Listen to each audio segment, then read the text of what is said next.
और आपने कहा कि आजकल कथावाचक या संत सेलिब्रिटी होते जा रहे हैं। सेलिब्रिटी एक अलग विषय है। हमारा काम है कि हमें अपनी बात लोगों तक पहुंचाना है और लोगों के द्वारा हमारी बात देश तक पहुंचाना है। तो देश तक कैसे पहुंचे? तो उसके लिए टीवी 9 भारतवर्ष। अब हम कहेंगे, अब आप कहोगे आजकल बाबा नेता हो गए जो कॉन्क्लेव में आ रहे हैं। ऐसा भी तो कहा जा सकता। कॉन्क्लेव में भी तो हमारा आना जरूरी नहीं, पर आपने क्यों बुलाया? क्योंकि हम नंबर देंगे, टीआरपी देंगे।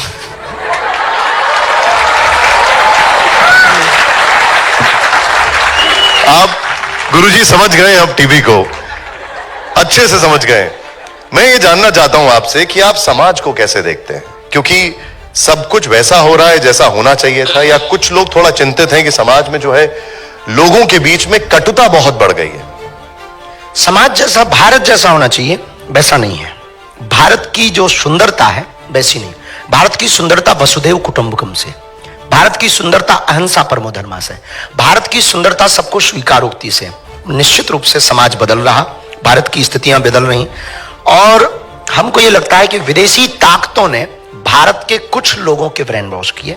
वो किसी भी धर्म के हो सकते हैं, किसी भी मजहब के हो सकते हैं, जिससे वर्तमान में भारत में गंगा से ज्यादा दंगा हो रहा है और इस देश में दुर्भाग्य। तो आपने कहा कि समाज को हम कैसे देखते हैं? घटते संस्कार, बढ़ते अत्याचार, लाचार स्थिति, युवा बेरोजगार, ऐसे समाज को देखते हैं। कौन जिम्मेदार है इसके लिए? आप और हम। तो जितने हम जिम्मेदार हैं उतने ही आप जिम्मेदार हैं, उतनी इस देश का जिम्मेदार है। आप कहो कि हम किसी सरकार पे उंगली उठाएं, तो हमारा बहुत ज्यादा इस बात पर बहुत ज्यादा हमारा मत नहीं रहता है, क्योंकि इस देश में रहने वाला प्रत्येक व्यक्ति ही सरकार, तब सरकार होती है। और हमारा भरोसा और हमारा सोचना थोड़ा अलग है कि आप जब तक स्वयं सरकार नहीं बनेंगे तब तक आप देश को बदलने की तस्वीर की, आप संकल्प की स्थिति को देख नहीं पाएंगे। आपको खुद सरकार बनना पड़ेगा, क्योंकि आप पढ़े लिखे, आप अपने अधिकारों को जानिए। इस देश का व्यक्ति अपने अधिकारों को जान नहीं रहा, सोया हुआ है, इसलिए देश की बदहाली है। ये तो आपने हमारे लिए बता दिया। आप कैसे जिम्मेदार हैं जो भी आपने कहा? हम इसलिए जिम्मेदार हैं कि हमारे देखते हुए ऐसा हो रहा है कि आप जग नहीं पा रहे। विदेशी ताकतें तो पहले भी थी, आज भी हैं। विदेशी ताकतें तो पहले भी थी और आज भी हैं। इतना इंटरफियर नहीं था, पहले थी, पर पहले भारत को केवल जादूगरों का देश माना जाता था। भारत को फिर से लूटने की तैयारी है, फिर से मिटाने की तैयारी है, भारत को फिर से खंड खंड करने की उनकी तैयारी है, गजवाए हिंद की तैयारी है। तो हमें लगता है कि अब विदेशी ताकतें ज्यादा सक्रिय हैं पहले की अपेक्षा। आप सुन रहे हैं? जरा नॉन स्टॉप हौसला अफजाई करते रहिए, क्योंकि आज ये शो जो है एक अलग लेवल पर जा रहा है। बाबा बागेश्वर जी आज एकदम मूड में है। औरंगजेब एक बहुत चर्चा का विषय है। 300 साल पहले मर चुका था। एक पक्ष है जो औरंगजेब को अपना हीरो देख रहा है, दूसरा पक्ष है जो कह रहा है कि औरंगजेब की कब्र को खोद दो। पंडित धीरेन्द्र शास्त्री क्या कह रहे हैं इस पर? देश को तोड़ने वाले का नामो निशान मिटाना चाहिए। और आप कहें कि उसने बहुत अच्छे काम भी किए हैं, तो आई एक्सेप्टेड। कोई तुम्हें 2 थप्पड़ भी मारे और पानी भी पिलाए, तो आप किसे याद करेंगे? तो हमें लगता है कि उसने बहुत अच्छे काम नहीं किए। जो जिसने देश को तोड़ा वो इस देश में महान नहीं हो सकता। जिन्हें उसकी कब्र से प्यार है वो अपने मकानों में बना सकता है। अपनी निजी आस्था होती है। अब मान लीजिए आप कोई किसी भगवान को और मानते हैं, तो हम आप पे थोप नहीं सकते, क्योंकि देश संविधान से चलता है और अभिव्यक्ति की स्वतंत्रता की आजादी भी है। तो आप मान सकते हैं, लेकिन आप ये पूरे देश पर नहीं थोप सकते कि आपको ये मानना पड़ेगा। ये आप देश पे नहीं थोप सकते हैं। हम नहीं मानेंगे तो नहीं मानेंगे, ये हमारी आजादी है, क्योंकि 1947 में हम आजाद हो चुके हैं। तो ये हमारी अभिव्यक्ति की आजादी। पर एक धड़ा ऐसा भी है समाज का जो ये मानता है कि अगर इतिहास की ही बात कर ले तो इतिहास में दोनों साथ साथ रहे तभी इतिहास समग्रता में समझ में आता है। कंस को भी आज हम पूछते नहीं हैं, पर उसकी बात करते हैं। वैसे ही अगर हमें छत्रपति शिवाजी महाराज, संभाजी महाराज की बात करनी होगी, तो औरंगजेब को हम अपने इतिहास से मिटा नहीं सकते। इतिहास से मिटा नहीं सकते, पर इतिहास में सुधार किया जा सकता, शब्दों में सुधार किया जा सकता। कंस हमारे यहाँ पर पूजनीय नहीं है, वंदनीय नहीं है। कंस को एक विलन की दृष्टि से देखा जाता है, तो औरंगजेब को हीरो की दृष्टि से नहीं देखा जाएगा। हम हीरो भले ही ना माने, लेकिन ये कह देना कि उसकी कब्र को मिटा दे। कोई कब्र पे वहां पे जरूरत ही कही, जब हीरो नहीं है तो उसके स्टैचू क्यों? उससे आप सिखाओगे क्या? चादर चढ़ाना सिखाओगे, उससे आप सिखाओगे क्या? देश में फिर से वही गुंडागिर्दी सिखाओगे? तो जिस आदमी से देश में बर्बरता होनी है, जिसने हमारे छत्रपति संभाजी को कट कट कट करके मारने के लिए त्रस्तित किया, उस आदमी को याद क्या करना है? उसकी तो यादें ही मिटा देनी। लेकिन गुरुजी एक बात बताइए, संविधान भी तो कोई चीज है, संविधान के हिसाब से होगा ना जो होगा। हम भी कुछ नहीं कह रहे, हम ये थोड़ी कह रहे हैं कि संविधान बदलें या संविधान के हिसाब से ना चलें। अपनी सबकी स्वतंत्रता है, बोलने की स्वतंत्रता है, तो हम भी बोल रहे हैं। लोग कह रहे हैं कब्र खोद दो, लेकिन कानून भी तो कोई चीज है ना। तो हम ये थोड़ी कह रहे हैं, कानून में सुधार भी तो हो सकते हैं।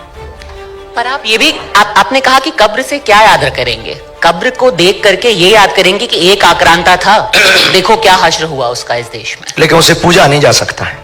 सुरभि, आपने तो ये साफ तौर पर कह दिया कि औरंगजेब ने क्रूरता की, इसलिए नामो निशान मिटा दिए जाना चाहिए। हमने नहीं कहा, इतिहासकारों ने कहा। लोग भी ये बात कह रहे हैं कि ऐसा होना चाहिए और इस बात का आप समर्थन करते हैं, ठीक है, लेकिन क्रूरता तो अंग्रेजों ने भी की, खुलेआम फांसी उनके भी दी, कहाँ स्टैचू सिर बने? कलम किया। तो मेरा सवाल उस आधार पर भी है आपसे, तो क्या आपको लगता है कि भारत को ये सब ध्यान में रखते हुए भी आगे कॉमनवेल्थ गेम्स का भी बहिष्कार कर देना चाहिए और इसमें भी नहीं जाना चाहिए? कॉमनवेल्थ गेम्स एक वर्तमान परिस्थिति का निर्णायक है और कब्र की बातें पुरानी बातें। नहीं, क्योंकि क्रूरता तो यहाँ पर अंग्रेजों ने भी की है ना। बिल्कुल की है, तो उनको हम लोग स्वीकार कहां, भगवान थोड़ी मानते हैं उन्हें। कॉमनवेल्थ की बात हो रही है, कॉमनवेल्थ की बात हो रही है। गेम्स की बात हो रही है। नहीं, गेम्स नहीं, कॉमनवेल्थ की बात कर रही हूं मैं, सॉरी। इसको हिंदी में समझा दो, हमारी अंग्रेजी बहुत ऊंचे लेवल की है। जब आप हिंदू राष्ट्र की बात करते हैं, नहीं नहीं, इनका जवाब देना। कॉमनवेल्थ कॉमनवेल्थ ग्रुप मतलब है लोगों की, जिसमें भारत भी है, जिसमें कई सारी कंट्रीज भी हैं, वो कई बड़े बड़े फैसले लेते हैं। उस प्लेटफॉर्म से भी, उस ग्रुप से भी क्या भारत को एग्जिट कर देना चाहिए? क्यों? भारत को निकल जाना क्यों चाहिए? करें? क्योंकि अंग्रेजों ने काफी क्योंकि इस देश में इस देश में अत्याचार किया था, ये तो कहा जाता है। जिन अंग्रेजों ने जिन्होंने किया है और उन अंग्रेजों से जुड़े हुए जितने भी स्थान हैं, उन पर हम सब बार बार सुधार कर रहे हैं। भारत नवनिर्माण कर रहा है, तरह तरह के बदलाव भारत कर रहा है। कॉमनवेल्थ एक अंतरराष्ट्रीय नियम है, अंतरराष्ट्रीय पद्धति के अनुसार देश की प्रगति के लिए, एशिया की प्रगति के लिए, शायद जहां तक हम समझ पाए, एशिया की प्रगति के लिए बातें होती हैं। उसमें केवल एक देश नहीं होता है, और भी देश होते हैं। अब वर्तमान में अंग्रेजों को भी समझ में आया कि हाँ, हमने भूल की भारत के ऊपर ऐसा अत्याचार करके, वो भी उस पर सुधार कर रहे हैं। पर औरंगजेब ने ऐसा नहीं कभी स्वीकार किया, ना उनके खानदान ने स्वीकार किया। बात ये हो रही है कि उसे हीरो बताया जा रहा, बात विलन और हीरो की हो रही। बात ये हो रही है कि वो महान था। इस देश में बाबर, अकबर या औरंगजेब महान नहीं, रघुवर महान है। इस देश में छत्रपति वीर शिवाजी और संभाजी महान है। इस देश में स्वामी विवेकानंद महान है। इस देश में हमारे पास पूजने के लिए ऑलरेडी व्यवस्था है। हम दूसरों को तब पूजें जब अपने यहां घट जाएं। अपने बाप को बाप कहो ना। आचार्य जी, अब कुछ लोग राणा सांगा को लेकर भी सवाल उठा रहे हैं, उनको गद्दार कह रहे हैं। कुछ लोग राणा सांगा को लेकर भी सवाल उठा रहे हैं, गद्दार कह रहे हैं। समाज में सभी प्रकार के लोग होते हैं, और हम कुछ ज्यादा तो यूं कहेंगे नहीं, राजनीति पर हम बहुत ज्यादा टिप्पणियां करते नहीं। ठीक है, यही कहेंगे कि हम सब प्रकार की विचारधारा के लोग हैं। हम एक निवेदन आपकी इस इंटरव्यू से करना चाहते, क्योंकि ये TV9 भारतवर्ष इस देश का बहुत प्रसिद्ध और बहुत ही सत्य के साथ रखने वाला एक प्लेटफॉर्म है। आप ना नास्तिक बनो, ना आप आस्तिक बनो। हमारी दृष्टि से आपको बनना है तो आप वास्तविक बनो। तो आप कंट्रोल देखिए, 2-3 विषय ऐसे हैं मीडिया में आने के लिए, अपने लोगों को खुश करने के लिए और अपने लोगों के वोट पाने के लिए। इन लोगों की मजबूरी है ऐसे बयान देना, पर इससे देश के उन लोगों के हृदय पर क्या गुजरती होगी जिन्होंने देश को बचाने के लिए अपने प्राण न्यौछावर किए। बस उस भावना को ये समझेंगे तो हमें लगता है वो ना राणा सांगा को गद्दार कहेंगे, वो ना विवेकानंद को गद्दार कहेंगे, वो ना महात्मा गांधी को गद्दार कहेंगे, वो ना सुभाष चंद्र बोस को गद्दार कहेंगे। उन्हें नानी याद आ जाएगी, क्योंकि वो अगर जीवित हैं तो इन्हीं लोगों के कारण जीवित है। आचार्य जी, जब आप हिंदू राष्ट्र की बात करते हैं तो कुछ लोग कहते हैं कि आप संविधान के खिलाफ बोल रहे हैं, क्योंकि संविधान कहता है भारत धर्मनिरपेक्ष है, पंथ निरपेक्ष है। ये थोपी हुई सेक्युलर में, इस देश में सबसे बड़ी खतरा है सेक्युलर बनना। और ये कुछ आप जैसे पढ़े लिखे लोग, ना इधर के ना उधर के, बोले हम तो सेक्युलर। हमें बड़ी संविधान कहता है secular। हाँ, संविधान पे ही हम बात करें। संविधान में चूंकि ये जोड़ा गया और संविधान में आपको पता होगा कि 130 बार से ज्यादा सुधार हो चुका, एक बार और कर लो, क्या घट जाएगा? फिर बहुत सारी चीजें चेंज करनी पड़ेंगी। चेंज करनी पड़ती हैं। देखिए, देश की कायाकल्प आपको करनी है, देश से हिंदू मुसलमान का लफड़ा आपको मिटाना है, देश के अंदर के दंगे को आपको खत्म करना है, देश को आपको विश्व गुरु के पटल पर बैठाना है, देश को आपको विकसित राष्ट्रों में खड़ा करना है, तो वो सेकुलर राष्ट्र से नहीं हो सकता है। छोटे छोटे ईसाइयों के देश हैं 95 से ज्यादा, पर वो इकोनॉमी में भी आगे है, वहां की व्यवस्थाओं में भी आगे है, डिजिटल में भी वो आगे है, और यहां तक कि एशिया, अब उनका जो भी होता है एरिया, उसमें भी वो सबसे आगे, हर व्यवस्था में वो आगे। क्यों? इसका मतलब ये नहीं कि वहां बहुत कम पॉपुलेशन है, इसके 2-3 कारण है कि वहां की विचारधारा एकदम क्लियर है, या तो इस साइड या उस साइड। अब ये तीसरा बीच का बीच खतरनाक ले आए, या तो आप एथिस्ट हो जाओ, नास्तिक, या आप आस्तिक हो जाओ। अब आप कह रहे ना मैं आस्तिक हूं ना मैं नास्तिक हूं, मैं तो सेक्युलर हूं। ये तीसरा आदमी बहुत खराब होता है भैया। एक पक्ष पकड़ो, ये 2 नाव तो हमने सुनी थी सनातन में, जब तीसरी नाव तुम और अलग से ले आए। ये जोड़ी भाई भैया नाव है, तो 130 बार सुधार हो चुका है, आप एक बार और कर लीजिए, क्या गड़बड़ है? लेकिन हमारे संविधान में लिखा है we the people of India, हम भारत के लोग, जिसमें हिंदू, मुस्लिम, सिख, ईसाई, पारसी सब हैं। ये तो बाबा साहब अंबेडकर लिख के गए, इसमें कोई जोड़ा नहीं गया। मेरे भैया, मुसलमान मुसलमान है इस देश में, ईसाई ईसाई है इस देश में, बस हिंदू सेकुलर है। गजब का ज्ञान, सब भारतीय हैं। क्या गजब का आप लोगों का आचार्य जी, सब भारतीय है, देखो तो सब भारतीय हैं आचार्य जी, है? सब भारतीय। हम ये चाहते हैं कि ना आप मुसलमान रहो, ना आप ईसाई ना हो, ना हम हिंदू रहे, सब सनातनी हो जाए। अब तो नहीं है गड़बड़? आप जिस बुंदेलखंड से आते हैं वहां गंगा जमुनी तहजीब है, और उसकी अनगिनत बिल्कुल नहीं है। अच्छा, बिल्कुल अनगिनत नहीं। मिसालें रही हैं वैसे है? अनगिनत मिसालें रही हैं वहां पर, जैसे रही होंगी। एक जमाने में हमारे दादाजी भी अपने आप को प्रधानमंत्री कहते थे। अच्छा, क्या तो पुरानी बात है, छोड़ो, अभी की करो। आपका बचपन क्या कभी किसी मुस्लिम दोस्त के साथ नहीं बीता? नहीं, हमें तो अभी भी हैं, पर कायदे वाले हैं। हमें मुसलमानों से क्या दिक्कत? आपके एंकरों में वो बैठी पे, हमें उनसे कोई दिक्कत थोड़ी। आपके कोई मुस्लिम दोस्त हैं, कोई नाम याद है? हाँ, बहुत सारे लोग हमसे जुड़े हुए हैं, कोई जलील हैं, वो भी हमसे, लगभग 500 मुसलमान हमारे डिवोटी हैं। और बताओ, 500 मुसलमान हमारे डिवोटी, क्योंकि उन्हें पता है हम गलत आदमी नहीं। कोई बचपन में दोस्त जिसके साथ खेले हो आप? हमारे गांव के एक सज्जन थे, खैर मुसलमान तो नहीं, वो तो हिंदू ही हैं, पर हम इस पे बहुत ज्यादा भरोसा नहीं करते। हम भारतीय होने पे बहुत ज्यादा भरोसा करते हैं। नहीं, लेकिन वो नाम हम सनातनी होने पर भरोसा करते हैं। हमारे एक जलील खान है, वो बहुत हमारे प्रिय रहे। एक मुबारक खान हमारे जीवन में रहे, वो भी हमारे बहुत प्रिय, अभी भी हैं। शेख मुबारक, हमने सुना था, वो भी हमारे बहुत अभी भी प्रिय हैं, अभी भी वो हमको मानते। उसमें शेख जलील खान भी हैं, वो भी अभी प्रिय हैं। और भी पूरा गांव लगभग आसपास की जगह, एक रफीक खान, वो तो ढोलक बजाते थे हमारे यहाँ सुंदरकांड में। अब बल्कि उनके वो जो गुरु होते हैं वो खूब गाली बकते थे उनको लेकिन हमारे वाले नहीं हमको बकते थे कि तुम उनके साथ क्यों बैठते हो। आचार्य जी, लेकिन एक बात बताइए, जब आप ये कहते हैं कि हिंदू राष्ट्र ऐसे नहीं बनेगा, पहले हिंदू गली, हिंदू मोहल्ले बनाने होंगे, तो इन बयानों से आज भी बुंदेलखंड के किसी गांव में रह रहे किसी धीरेन्द्र और किसी शेख मुबारक के बीच में खटास नहीं आएगी? बिल्कुल नहीं आएगी, क्योंकि वो भी खुद हिंदू है ना, कन्वर्टेड।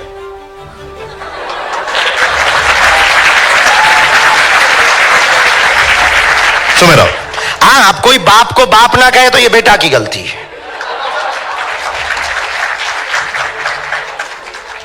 पंडित जी, कुछ लोग ये भी कहते हैं कि पंडित धीरेन्द्र शास्त्री दुबई जाते हैं, हाँ हाँ, सऊदी अरब जाते हैं। जाते हैं, वहां स्वागत भी होता है और बुर्ज खलीफा भी जाते हैं।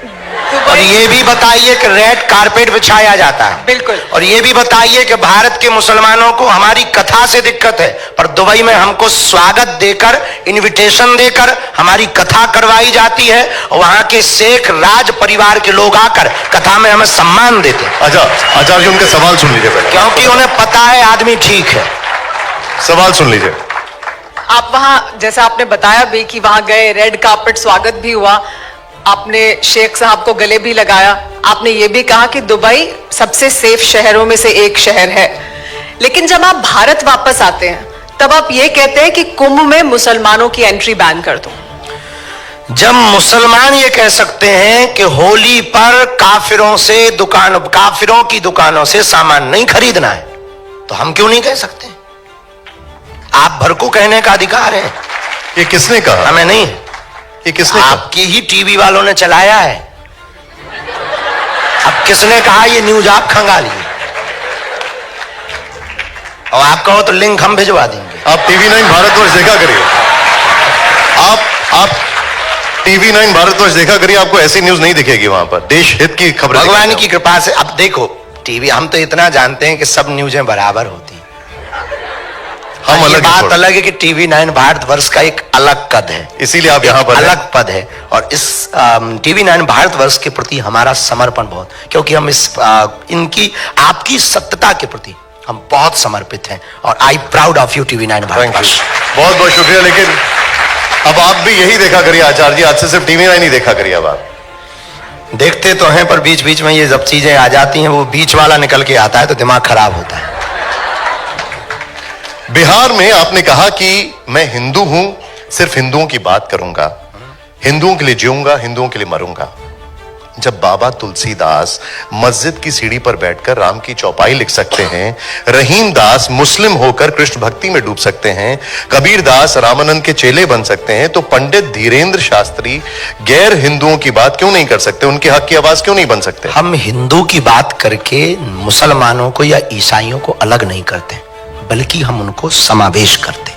हिंदू का मतलब हिंदुस्तान, हिंदुओं के स्थान में रहने वाला प्रत्येक व्यक्ति हिंदू है, चाहे वो मुसलमान हो, यहूदी हो, पारसी हो, ईसाई हो।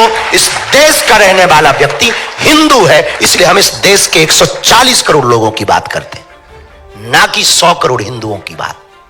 हां, मुसलमानों में हम उनको अलग मानते हैं जो देश को गजवाई हिंद देखना चाहते, उनको अलग मानते हैं जो भारत तेरे टुकड़े होंगे ऐसे नारा देते। हम उनको अलग मानते हैं जो मेरठ में 2014 में नारा दिया था कि अभी तो हम 30% है, 50% आने पर बोटी बोटी कर देंगे। हम उनको न हिंदू मानते हैं, न मुसलमान मानते हैं, देश का गद्दार मानते हैं।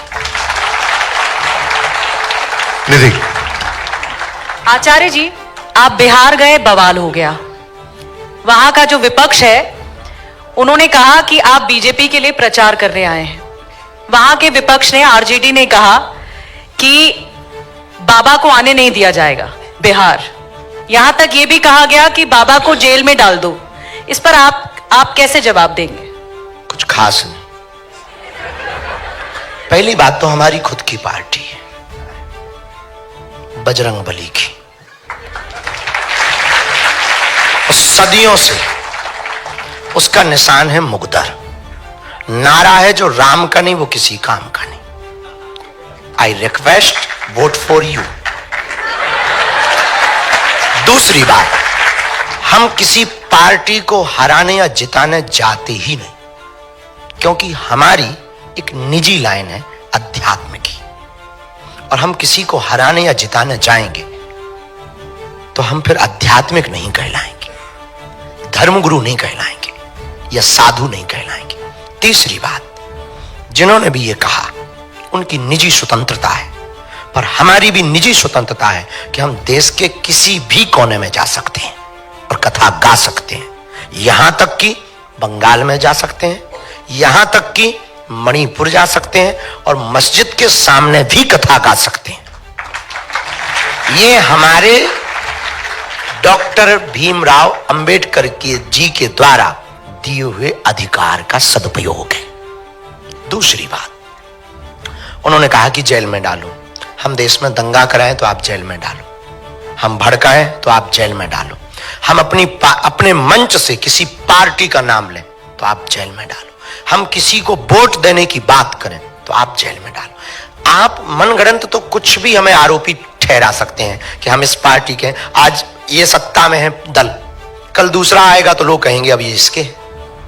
जो सत्ता में होता है स्वाभाविक रूप से उससे जोड़ा जाता है, ये सदियों पुरानी नीति है। जैसे हमें भी आप लग रही है कि आप भी किसी पार्टी से हो, और हमें तो यह भी लग रहा है कि आप जो है हमारे विरोधियों से पैसा लेकर के आई हो। तो आरोप है, कैसे भी लगाए जा सकते हैं, ऐसे ही वो हम पे लगा रहे हैं। अब रही बात कि आप कहेंगे कि आपके आसपास तो आप कुछ दिन पहले आप प्रधानमंत्री जी को मिले, तो वो 140 करोड़ लोगों के प्रधानमंत्री हैं, तो हमारे भी हैं। वो तो हमारे मंच पर भी दल से अब आपके भी तो होंगे, और जिन्होंने हमें जेल के लिए कहा उनके भी तो वो हैं। ना माने वो उनकी मजबूरी है, पर उनको एक बार सामने बैठा दो ना, समझ आ जाएगा कि आदमी सही है। आचार्य जी, अभी आपने अधिकारों की बात की और बाबा साहब अंबेडकर का जिक्र किया आपने। बाबा साहब अंबेडकर ने गैर हिंदुओं को भी तो अधिकार दिए हैं। हाँ? और अधिकार यह है कि वो कहीं पर भी जा सकते हैं, हाँ? कुछ भी खा सकते हैं। तो उस पर अब तो मुसलमान यहां पर फल फूल रहे हैं, तो फिर उस पर आपत्ति क्यों कर रहे हैं? हमें नहीं है। तब तो 6% से 22% हो गए भारत में, लेकिन पाकिस्तान में हिंदू 22 से 2 बचे। यही भारत है, यही सनातन है, क्योंकि हम मिटाने पर भरोसा नहीं रखते हैं, दूसरों को बनाने पर भरोसा रखते हैं।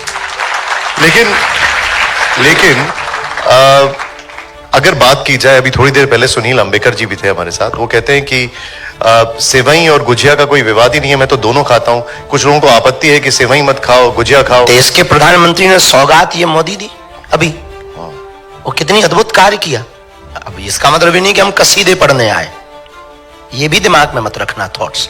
हम कहना चाह रहे हैं कि इस देश में देखो, हम रसखान के भी गीत गाते, हम रहीम की भी बात करते, और हम एपीजे अब्दुल कलाम को भी स्वीकार करते। हम स्वीकार कर रहे हैं ना। अगर हमें दिक्कत होती तो हम रसखान के दोहे गाते, रहीम के दोहे गाते, या एपीजे अब्दुल कलाम को राष्ट्रपति बनवाते? नहीं ना। हम उनके पक्षधर हैं जो देश के पक्षधर हैं, हम उनके विरोधी हैं जो देश के विरोधी हैं। अब वो चाहे हिंदू हो या मुसलमान, ईसाई हो या पारसी हो, देश को तोड़ने वाले को स्वीकार नहीं किया जाए। और हम बोलेंगे, हम जब तक जिएंगे हम बोलेंगे, क्योंकि हम जगे हुए हिंदू हैं। आचार्य जी, अब हमारे इस शो का एक बहुत ही पॉपुलर सेगमेंट है, आप यहीं पर बैठे रहिए। इस स्क्रीन पर मैं आपको कुछ तस्वीरें दिखाऊंगा, ये रैपिड फायर है। पहले मैं चाहूंगा जोरदार तालियां हो। मैं थोड़ा सा आगे आऊंगा। अगर बीच में हम लोग हमारी चाय आ जाए तो हमें ज्यादा अच्छा लगे। अभी आपकी चाय आ रही है, और प्लीज ले आइए। और ये जो रैपिड फायर राउंड, हमको खड़ा तो नहीं होना, बैठे रहना। आप बैठे रहिए, आपकी मर्जी। अगर आप खड़ा होना चाहें तो खड़े हो सकते हैं, लेकिन आपकी पहले चाय आ रही है। आप तो कुछ भी करवा सकते हैं। शुक्रिया आपका, आभार आपका, आभार। तो यहां पर जब तक आपकी चाय तैयार हो रही है, मैं रैपिड फायर शुरू कर देता हूं। शुरू कर। दिखाइए जरा, हमारा पहला सवाल जो है दिखाइए यहां पर। अब जरा देखिए, बेहतर जनसेवक कौन? राहुल गांधी जी, अखिलेश यादव जी, अरविंद केजरीवाल जी या ममता बनर्जी जी? सभी अपनी अपनी जगह ठीक है। एक बताइए, आपका फेवरेट है कोई इसमें से? हम नेताओं पर टिप्पणी करते ही नहीं, तो फेवरेट अनफेवरेट की बात ही नहीं। ठीक है, चलिए अब अगले में अगर हो पाए तो करिएगा। जरा दिखाइए, जरा हमारा अगला सवाल दिखाइए। इसमें इनका कोई फेवरेट नहीं है। ये अब देखिए, बेहतर नेता कौन? असदुद्दीन ओवैसी या अकबरुद्दीन ओवैसी? नेताओं पे हम बोलते ही नहीं, नेताओं पे हम बोलते नहीं, चूंकि नेताओं पे बोलते नहीं है। अब दिखाइए जरा अगला सवाल दिखाइए। हमारे विचारधारा की अब हम बात कर रहे हैं। बेहतर विचारधारा क्या है? बाबा साहब भीमराव अंबेडकर या विनायक दामोदर सावरकर जी? दोनों हमारे लिए बहुत प्रिय हैं। एक ने देश के संविधान का निर्माण किया, इस देश को गति दी, इस देश को एक बांध दिया, इस देश को एक नई ऊर्जा दी। और आपने इस देश के लिए बहुत कुछ किया। जो कार्य आपने लिख के किया, वो कार्य आपने जमीन पर उतार करके किया। जोरदार तालियां हो जाए जरा, जोरदार तालियां। बड़ी बेबाकी से जवाब दे रहे हैं। आइए जरा अब ध्यान से देखिएगा, हमारे जितने भी दर्शक हैं यहां पर। अगला सवाल देखिए, प्ले करिए जरा। बेहतर पहल क्या है? भारत जोड़ो यात्रा या सनातन एकता यात्रा? अगर हम अपनी बात बोलेंगे तो अपना मठा कौन पतला बोलता है। तो दोनों अपनी अपनी जगह ठीक है। ये राजनीतिक दृष्टि से है, ये देश की भौगोलिक दृष्टि से है। निर्णय जनता को करना होगा। आपको वैसे भारत जोड़ो यात्रा अच्छी लगी थी?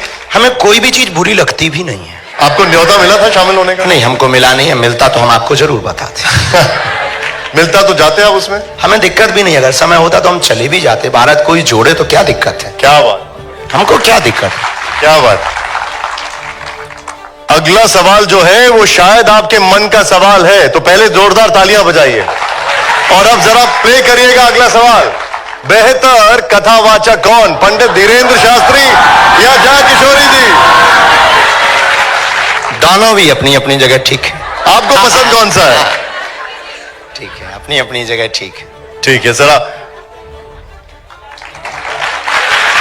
अगला सवाल दिखाइए जरा। अच्छा, ये सब पहले से ही फीड कर लिए हैं।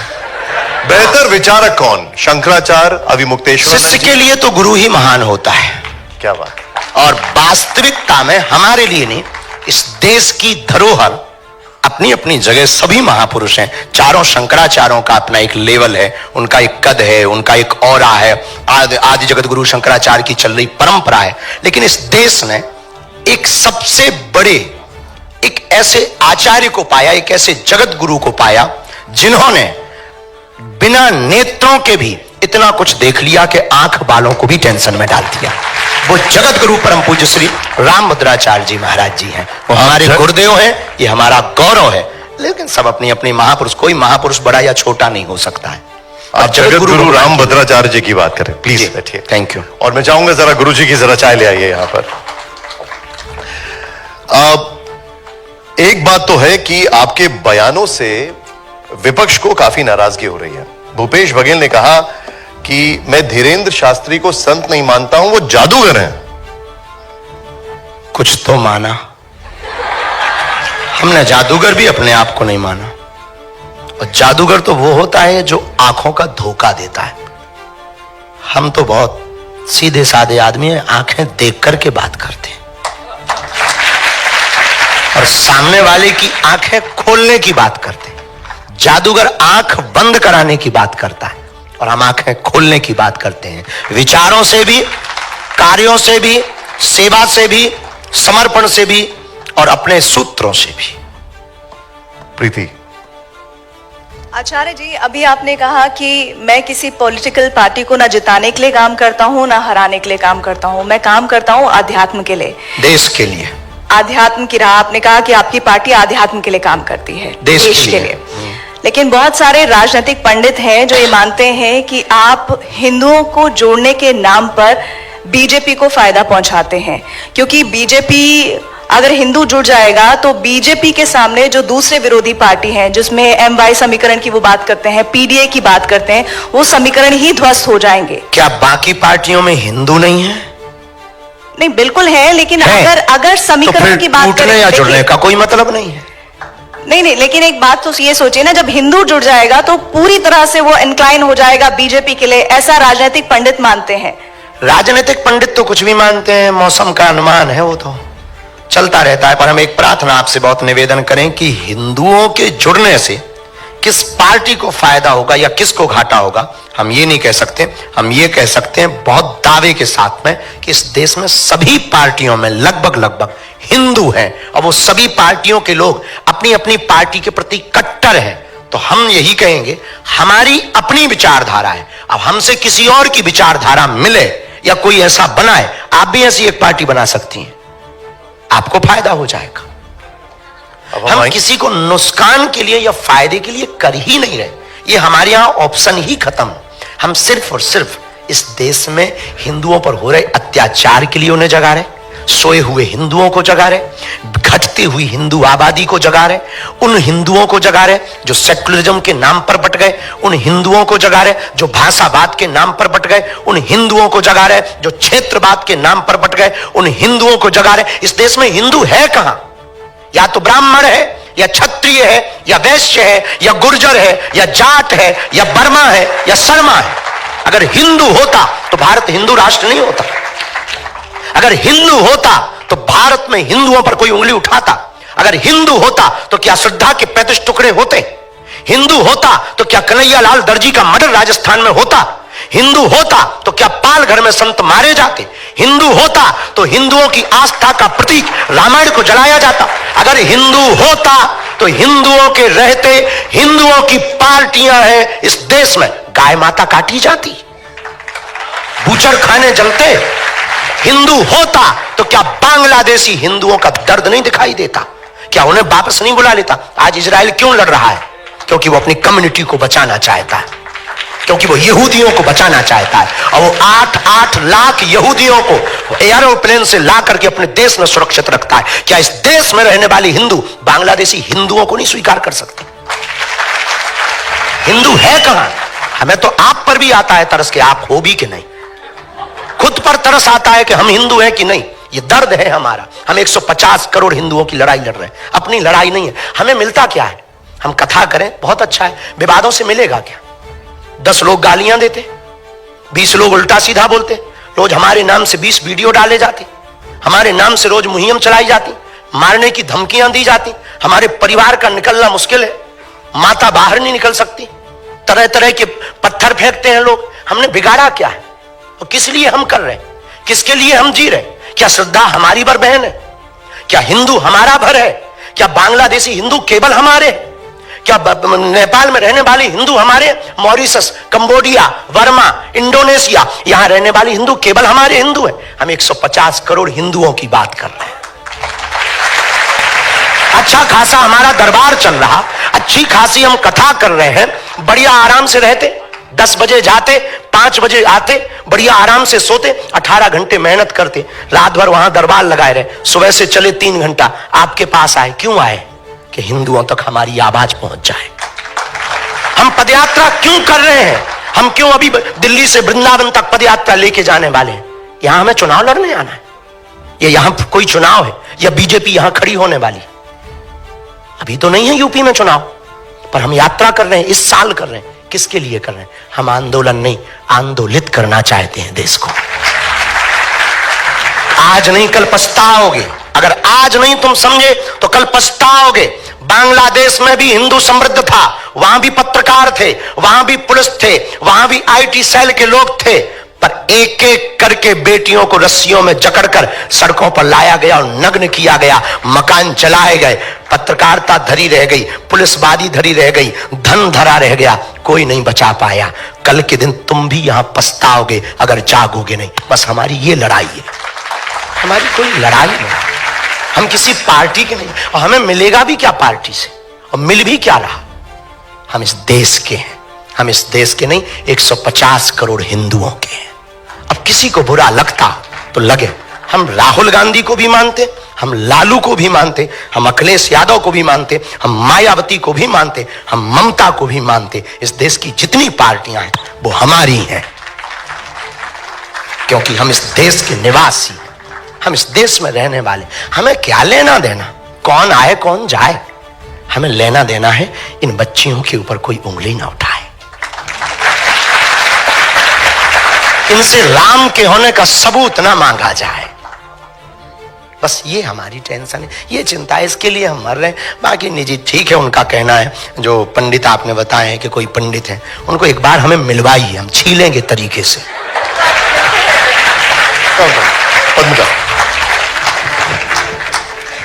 आपने कहा कि आप किसी भी पार्टी का पक्ष नहीं लेना चाहते, सबको एक जैसा ही मानते हैं, कभी कोई आप एक राजनीतिक टिप्पणी भी करने से बचते हैं।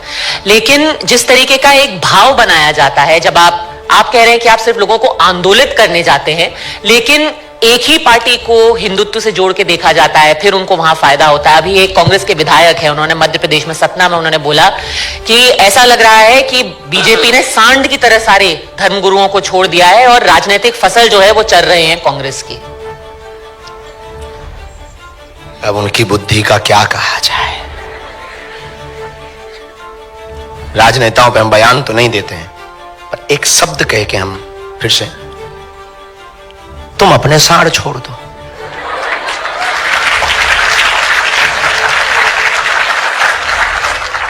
और क्या कहते हैं, साधु सांड होता है।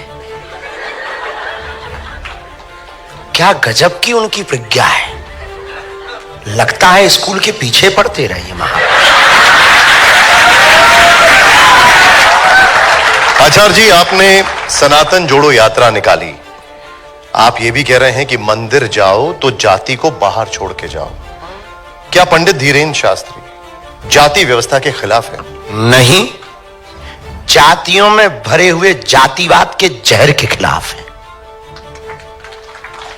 अगर हम जातियों के खिलाफ होंगे, क्या है जाति? देश में दंगा होगा, आरक्षण के नाम पर दंगा होगा, सरनेम के नाम पर दंगा होगा, सरनेम के कागज फाड़े जाएंगे, देश गृह युद्ध की तरफ चला जाएगा।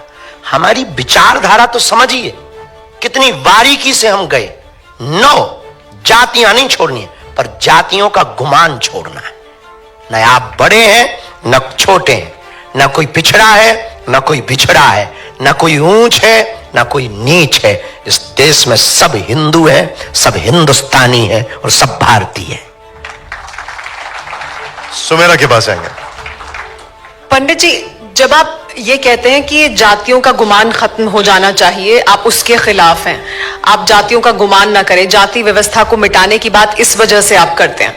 लेकिन फिर कुछ लोग ये कहते हैं कि दरअसल जाति व्यवस्था मिटाने की बात इसलिए की जा रही है कि आरक्षण खत्म किया जाए। तो आरक्षण का क्या होगा फिर, अगर जाति व्यवस्था खत्म? जब हम जातिवाद ही खत्म नहीं करना चाहते तो आरक्षण की बात ही नहीं उठती। हम जातियों में भरे हुए जातिवाद के जहर को खत्म करना चाह रहे, हम पद को खत्म नहीं करना चाह रहे। पत्रकारिता का या किसी का पद है जो आपका, उसको हम बनाए रखना चाह रहे। लेकिन ये पत्रकारिता के अंदर जो बेमनस्ता आ जाती, हम उस बेमनस्ता को मिटाना चाह रहे। हम व्यक्ति के व्यक्तित्व को नहीं मिटाना चाह रहे, व्यक्ति के विचारों को परिवर्तित करना चाह रहे। तो विचारों की क्रांति एक अलग होती है, हम तलवारों की क्रांति नहीं कर सकते ना, सनातन वाले आदमी हैं, इसलिए हम विचारों की क्रांति पे भरोसा करते हैं। पद्मजा, आपने भी एक बिल्कुल सही बात कही कि अगर हर हिंदू जो है खुद को हिंदू ना देख करके अलग अलग जाति वर्ण में बढ़ जाता है, तो फिर हिंदुओं का कभी उत्थान हो नहीं पाएगा। लेकिन आपके जो गुरु हैं, जगत गुरु रामभद्राचार्य जी, उन्होंने तो ब्राह्मणों में भी कहा है कि कुछ ऐसे उपनाम हैं जो कि नीच ब्राह्मण हैं। तो अगर जातियों में ही हम भेदभाव करने लगेंगे तो फिर एकता की हम बात कैसे कर सकते हैं? देखो, उस वीडियो के बारे में हमें पूरी जानकारी तो नहीं है। हम एक बात आपको कह दें, हमारे पूज्य गुरुदेव भगवान की ही प्रेरणा से हम ये कार्य कर रहे हैं। तो हम इतना बहुत कॉन्फिडेंस के साथ कह सकते हैं कि जिस पीठ पर पूज्य गुरु जी बैठे हैं वो रामानंदाचार्य जी की पीठ है। और सन 1400 ईस्वी में यही काम सबसे पहले रामानंदाचार्य जी ने किया था। आप गूगल कर लेना, सेन, रविदास, कबीर, इनको अपना चेला बनाकर जातिवाद में फैले हुए जहर को मिटाने का काम उन्होंने शुरू किया था। उसी पीठ पर हमारे गुरु जी बैठे, तो वो भी हमको यही आज्ञा दिए कि जो रामानंदाचार्य जी ने किया, अब बेटा तुम भी वही करो। तो हम गांव गांव जाकर, घर घर जाकर लोगों से भिक्षा मांगते हैं कि हमें तुमसे कुछ चाहिए नहीं, बस इतनी भिक्षा दे दो, तुम हिंदू हो जाओ। मतलब आप भी यही चाह रहे हैं, कोई ऊंच नीच भाव छुआछूत से बाहर आ जाओ, बस ये। आप ये भी चाह रहे हैं कि कोई ऊंच नीच नहीं होनी चाहिए, कोई भेदभाव नहीं होना और क्या गलत चाह रहे हैं? बिल्कुल ठीक बात। क्या एज ए पत्रकार प्रोफेशनल आपका कर्तव्य छोड़ करके क्या आप चाहते हैं ऐसा हो? आप बिल्कुल ठीक कह रहे हैं। आपने बहुत बड़ी बात की, मैं चाहूंगा जोरदार तालियां हो इस पर। अब एक बड़ा महत्वपूर्ण सवाल है गुरुजी, वो कौन है? नाच हो रहा ठटरी के, नक कटा ठटरी के। शंकराचार्य अभिमुक्तेश्वरानंद को आपसे इतना प्रेम क्यों है? हमसे बहुत लोगों को प्रेम है। एक हम ही हैं, वो हमारे शंकराचार्य। उनकी तो गालियां भी हमारे लिए आशीर्वाद है, क्योंकि हमारे सनातन में ये सिखाया है बड़ों के मुंह नहीं लगना चाहिए। तो हम मुंह नहीं लग सकते ना, बाकी कोई और होगा तो बताएंगे। आप ममता कुलकर्णी को जानते हैं? किन्नर अखाड़े की मां मंडलेश्वर बन गई है। सुना था हमने न्यूज में बीच में, जानते नहीं हमारा। क्या आपको ताज्जुब हुआ? नहीं, जो तथ्य समझे। आज के जमाने में किसी भी चीज पर हम आश्चर्यचकित नहीं होते। इस देश में जब लड़का लड़की की जगह लड़की लड़कियों की शादी हो सकती है, लड़कों लड़कों की शादी हो सकती है, और इस देश में कुछ भी हो सकता है, इतना तो हम मानते हैं। आपको आपत्ति है इस पर? बिल्कुल भी नहीं। किस बात की आपत्ति होगी? हमें क्यों आपत्ति है भैया? बस ये है हमारी वाली ना चली जाए।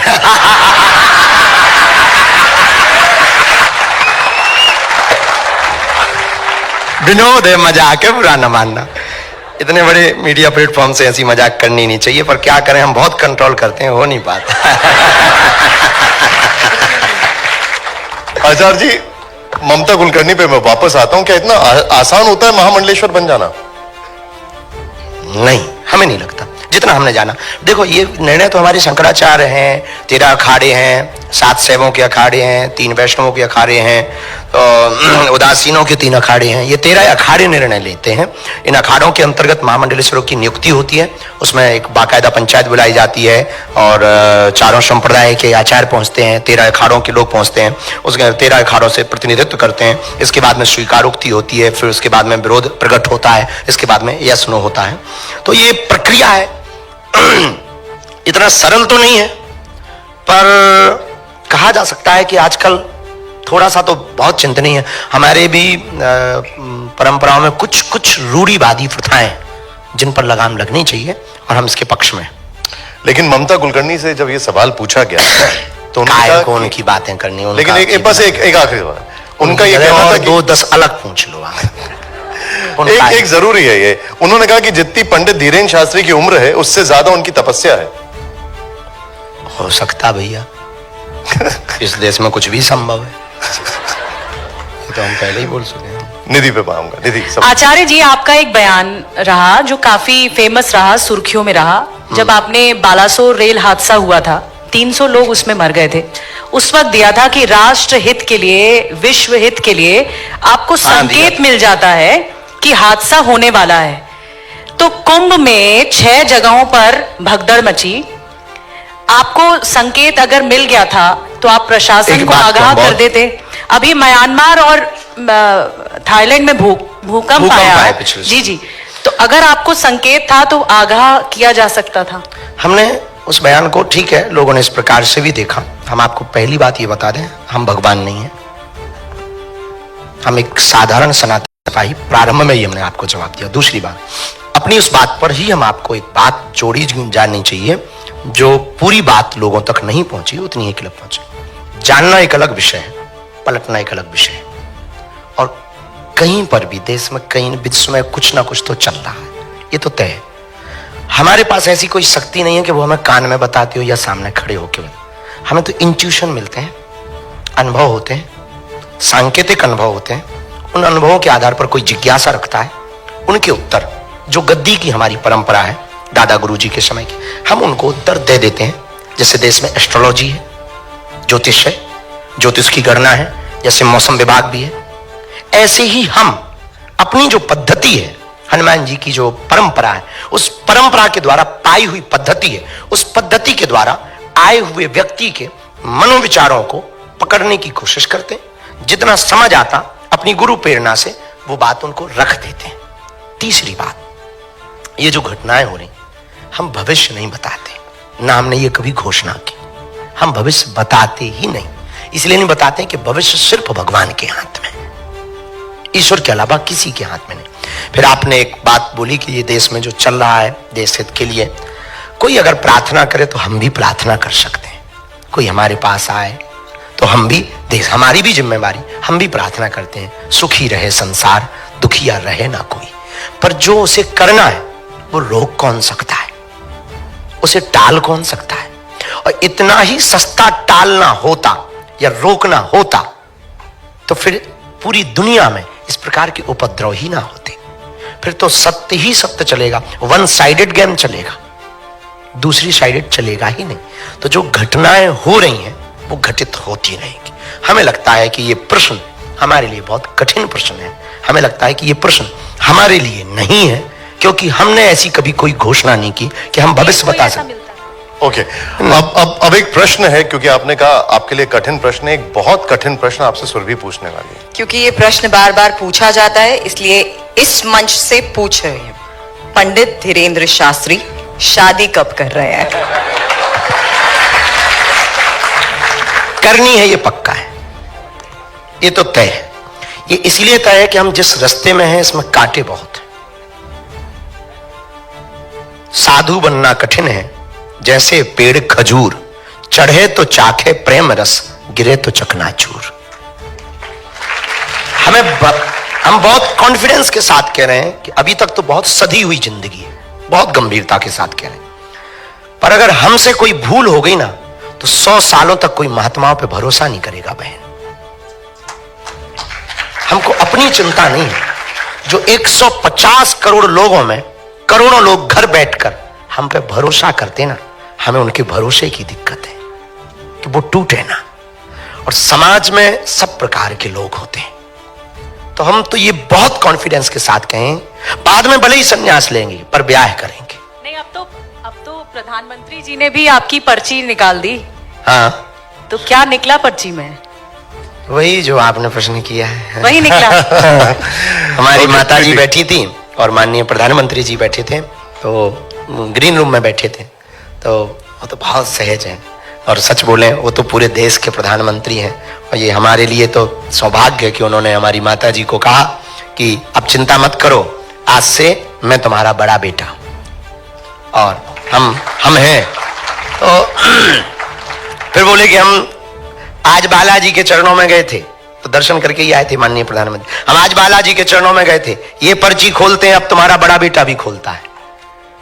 बस वो वाली बात कि तुम्हारे मन में चल रहा है कि शादी हो जाए इनकी, तो उन्होंने कहा वो हमारे लिए तो वो गार्जियन जैसे हैं, हमारे अभिभावक जैसे हैं, और उनका इस प्रकार से भाव रखना निश्चित रूप से ये पूरे बुंदेलखंड के लिए, पूरे साधु समाज के लिए, और उस व्यक्ति को उन्होंने अपना भाई कहा जिसकी कोई सामर्थ्यता नहीं, ना हमारा कोई बहुत बड़ा बैकग्राउंड है, ना कोई बहुत बड़ा प्लेटफॉर्म है, ना हमारे आगे पीछे कोई ऐसी व्यवस्था है, बस भगवान के भरोसे, हनुमान जी के भरोसे, बालाजी के भरोसे चल रहे जा रहे हैं। तो ये उनकी उदारता, उनका विजन मिशन, उनका देश के प्रत्येक नागरिक के प्रति समर्पण दर्शाता है कि हमने ठीक प्रधानमंत्री चुना है। आपकी वाली से जुड़ा हुआ एक और सवाल है जो यहाँ बैठी हुई लड़कियां भी जानना चाहती हैं। आपकी वाली से जुड़ा हुआ एक और सवाल है। सवाल ये है कि अब आपने फैसला कर ही लिया है कि आप गृहस्थ जीवन में जाएंगे, तो वो लड़की कैसी होगी, उसमें गुण कैसे होंगे, यहाँ बैठी हुई सारी लड़कियां ये जानना चाहती हैं। देखिए, हम एक बहुत इस विषय में हम बहुत ज्यादा मंथन नहीं किए, पर हमने अपनी माता जी को देखा, अपने गांव में, हम गांव के जुड़े हुए आदमी हैं, गांव में अभी भी देखते हैं, हमको ऐसा चाहिए कि जो हमें और हमारे परिवार को समझ सके। हमको शादी का अनुबंध नहीं करना है, जन्म जन्म का संबंध रखना है। हमको वाइफ नहीं चाहिए, हमको अर्धांगिनी चाहिए। वाइफ मिलेगी तो ब्लू ड्रम अभी फेमस है,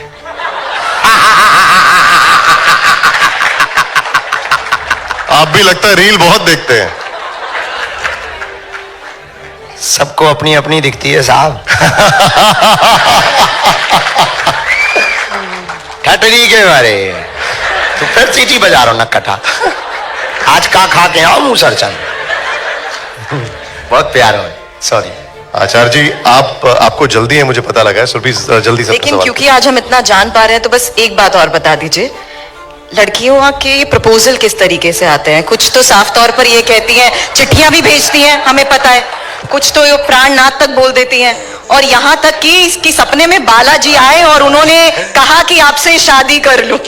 तो ये प्रपोजल किस तरीके से आते हैं? पता? बस अब मैं हमारी वाली चाहती हूँ शक्ति पहुंच गई क्या?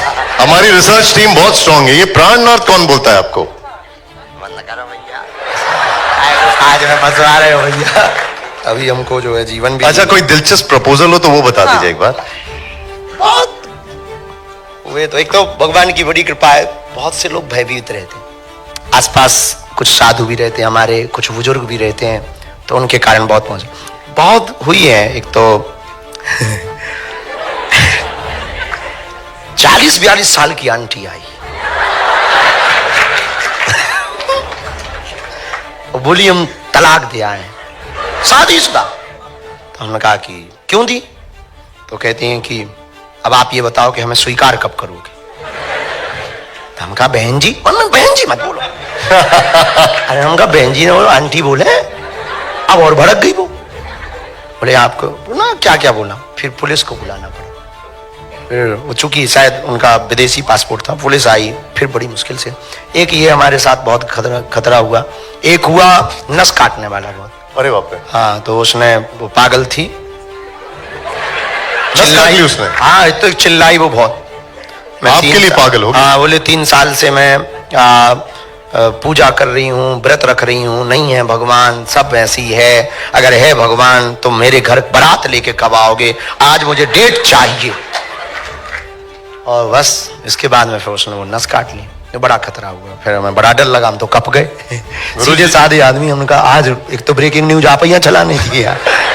हमने कहा कि इज्जत बना बना मर गए, इन बिन्नू भाई है, इज्जत में बिल्कुल मिट्टी पलीट कर देनी है।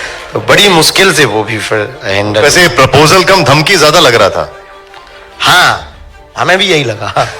हमने मन में विचार किया कि धोखे से अगर इससे शादी हो गई अपनी तो जिंदगी जीते जी नरक बन गई गुरु। लेकिन फिर वो सब हैंडल। एक तो देखो, एक बात हम बहुत विनम्रता पूर्वक कहें, कोई आदमी कुछ भी बोल सकता है, पर अगर आप साफ और सत्य रहेंगे ना, तो आप फुल कॉन्फिडेंस में रहेंगे। आप मेरा अपना पक्ष रख सकते हैं, पर हमें आप तभी लपेट सकते हैं जब हम गलत होंगे। अब हम आपसे एक रैपिड फायर राउंड और करने वाले हैं, वो आखिरी है, लेकिन उससे पहले एक छोटा सा सवाल और ये सबको यहां पर जानना चाहते हैं। जब धीरेन्द्र शास्त्री जी कहते हैं कि जाति खत्म होनी चाहिए, तो क्या पंडित धीरेन्द्र शास्त्री एक मिसाल पेश करेंगे कि लड़की ये लोग चाहते हैं कि आप चाहते हैं? सवाल चेहरे देख के नहीं पता लग रहा है। हाँ, क्या आप एक मिसाल पेश करेंगे कि लड़की गैर ब्राह्मण हो, किसी अन्य जाति की हो, ताकि समाज में बेहतर संदेश जाए, रोटी और बेटी का रिश्ता मजबूत? देखिए, एक बात हम इस पे बहुत मजबूती के साथ हम बोलना चाह रहे हैं। इस पे कई लोगों ने हमारे साथ तर्क किया, इस पे बहुत लोगों ने संवाद किया कि आप विवाह के लिए क्या कहना चाहेंगे। हमारी जो परंपराएं हैं, उन परंपराओं में वर्ण व्यवस्था है, उन वर्ण व्यवस्थाओं में जो वैदिक काल की व्यवस्थाएं हैं, उन वैदिक काल की व्यवस्थाओं से हम छेड़छाड़ नहीं करना चाहते। पर प्रेम हो तो फिर ये नहीं देखना है कि वो है कौन। प्रेम में जातियों की परंपरा खत्म हो जाता है। जहां प्रेम होता ना, वहां ना नेम होता है, ना टेम होता है। क्या बात। अब मैं आपके सामने लेकर आ रहा हूं एक रैपिड फायर राउंड। बस इसमें एक खड़े हो? नहीं, आप बैठे, कोई बात नहीं। हाँ, बस दिखेगा बस एक कंडीशन ये है कि आपके सामने ये एक प्ले कार्ड है, यस या नो का। सामने कैमरा है, आपको इसमें बोलना नहीं है। यहां पर सवाल आएगा, यस या नो में जवाब आपको देना दिखाना या आपको? यहां पर सामने दिखना है। ठीक वो देखिए, कैमरा नंबर 4 लियो लिखा हुआ है। ठीक, यस आपने पहले कर दिया। सवाल मैं आपके सामने प्ले कर रहा हूं, दिखाइए जरा हमारा पहला सवाल इस वक्त। पहला सवाल जो हमारे साथ है वो ये है, भारत सिर्फ हिंदुओं का देश है, यस या नो? हिंदुओं का ही देश है। अगला सवाल प्ले करिए जरा। हमारा अगला सवाल है, कुंभ में स्नान न करने वाले देशद्रोही हैं।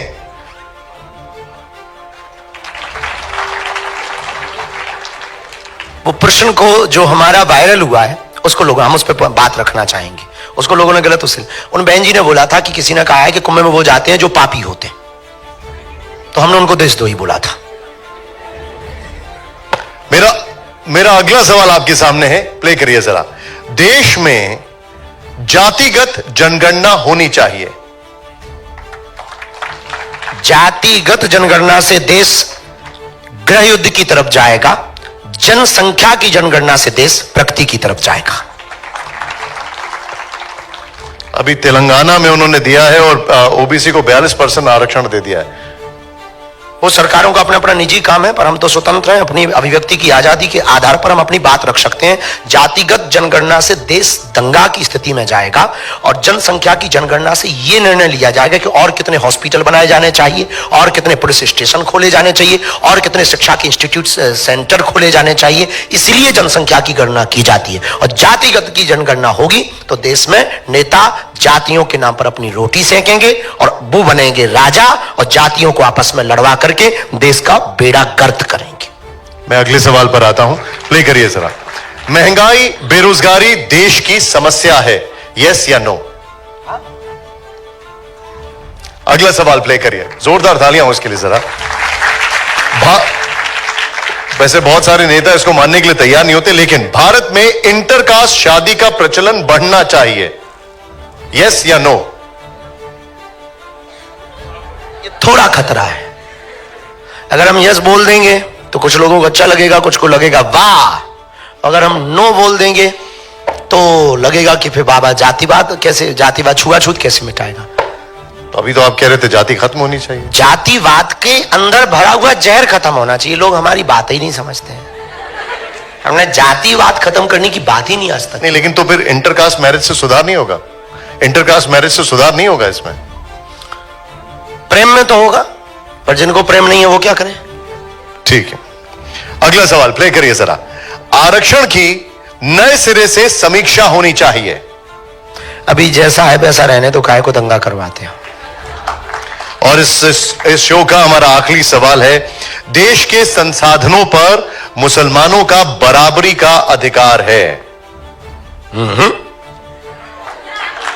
क्यों नहीं है? संसाधनों पर बराबरी का इसके नहीं, क्योंकि तो 20% है ना, 80 तो अपन है। संविधान तो सबके लिए बराबर है। ऐसे तो जैन बहुत कम है, देते हैं, सिख बहुत कम है। अच्छा चलिए, आपको दोनों अच्छा लगे वो कर लेना भैया। नहीं, लेकिन ऐसे तो जैन सिख ये सब बहुत कम है। ये सब हमारा परिवार है, हमारे ही है। मुसलमानों का अर्थ ये है जो देशद्रोही है, बाकी हम सबको हिंदू मानते हैं। लेकिन संविधान तो सबके लिए बराबर है ना, ईसाई भी हाँ, बहुत तो कम है। उनके लिए भी हमने फिर कहा जो देशद्रोही है उनको अधिकार नहीं है भारत के संसाधनों पर, बाकी सबका समान। बाकी तो सब हिंदू ही है। ठीक है, जोरदार तालियों से बहुत बहुत शुक्रिया, आपने समय निकाला हमारे लिए। मैं बुलाऊंगा यहां पर आपको जरा शॉल से सम्मानित करने के लिए। आइए जरा जी। TV9 नेटवर्क के साउथ के इस वक्त COO हमारे साथ आ रहे हैं यहां पर। विक्रम जी आइए जरा प्लीज। विक्रम जी हमारे साथ आ रहे हैं शॉल से आपको सम्मानित करने के लिए। Can we have the shawl please? आइए मैम।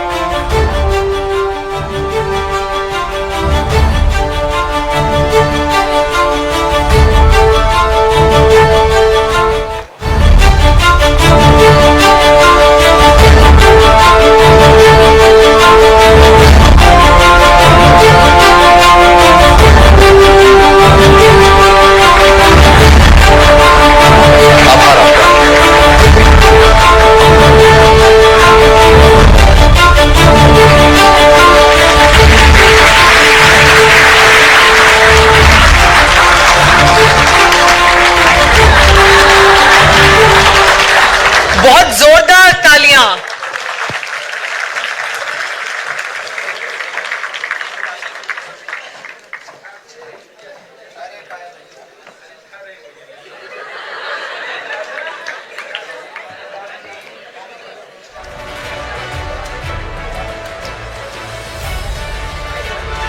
तालियों की आवाज रुकनी नहीं चाहिए, ऐसे आप लोग,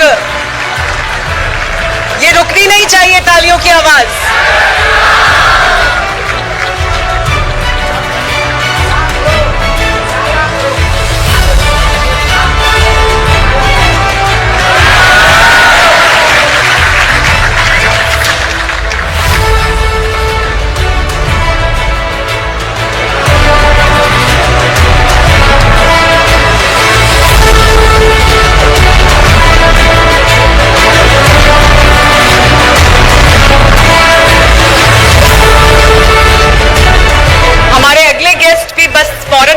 हम बैक टू बैक हमारे सेशंस को करेंगे, तो आप लोग प्लीज अपनी सीट्स पर बैठे रहें। हमारे अगले मेहमान भी बहुत खास हैं। सांसद, केंद्रीय मंत्री, बीजेपी के वरिष्ठ नेता हमारे बीच आने वाले हैं, हमारे अगले मेहमान। और हम फौरन अपने अगले सेशन की शुरुआत करेंगे। तो मैं एक बार फिर आप सबसे निवेदन करूंगी कि आप सब अपने अपने सीट्स पर बैठें।